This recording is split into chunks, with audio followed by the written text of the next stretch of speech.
Lebanon में बमबारी करने के बाद इजरायली सेना ने अपने एक और दुश्मन को निशाने पर ले लिया है।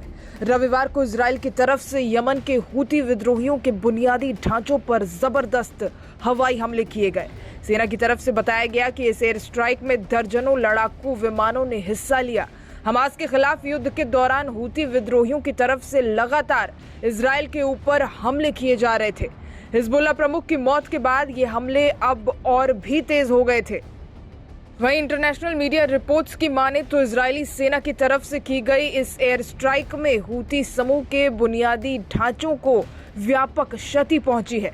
इस हमले पर इजरायली सेना प्रवक्ता की तरफ से बताया गया, हमारी तरफ से आज बड़े पैमाने पर हवाई अभियान किया गया, जिसमें लड़ाकू जेट सहित वायुसेना के दर्जनों विमानों ने यमन के रास इस्सा और होदीदा क्षेत्रों में हूती आतंकवादी शासन के सैन्य उपयोग वाले ठिकानों पर हमला किया।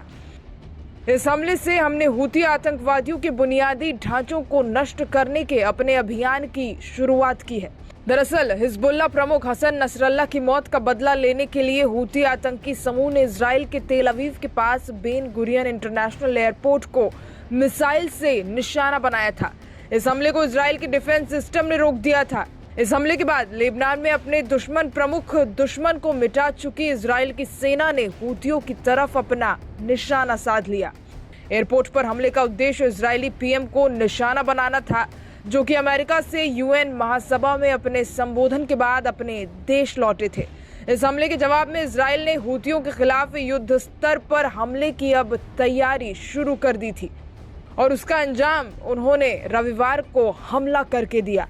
इससे पहले संयुक्त राष्ट्र महासभा में अपने भाषण के दौरान इजरायली पीएम नेतन्याहू ने कहा था कि कोई भी अगर उनके देश या फिर इजरायली नागरिकों के ऊपर हमला करता है या फिर बुरी नजर डालता है तो फिर हमारा पलटवार बहुत खतरनाक होगा। इस भाषण के बाद नेतन्याहू ने अमेरिका से ही नसरल्लाह के मौत के फरमान को मंजूरी दे दी। इस हमले में हिजबुल्लाह की कमर तोड़कर रख दी गई। नसरल्लाह की मौत के बाद इजरायली सेना ने सोशल मीडिया के जरिए इसकी जानकारी साझा करते हुए पोस्ट किया कि अब नसरल्लाह दुनिया में आतंक नहीं फैला पाएगा। इसी के साथ ही उन्होंने ईरान को भी चेतावनी दी कि अगर तेहरान की तरफ से उन पर हमला हुआ तो अंजाम अच्छा नहीं होगा। आपको बताते चलें, 27 सितंबर को हिजबुल्लाह के चीफ हसन नसरल्लाह को इजरायल ने मौत के घाट उतार दिया, जिसके बाद अब माना जा रहा है कि हिजबुल्लाह इस युद्ध में बैकफुट पर है। दूसरी ओर हिजबुल्लाह ने अपने चीफ का बदला लेने की कसम भी खा ली है।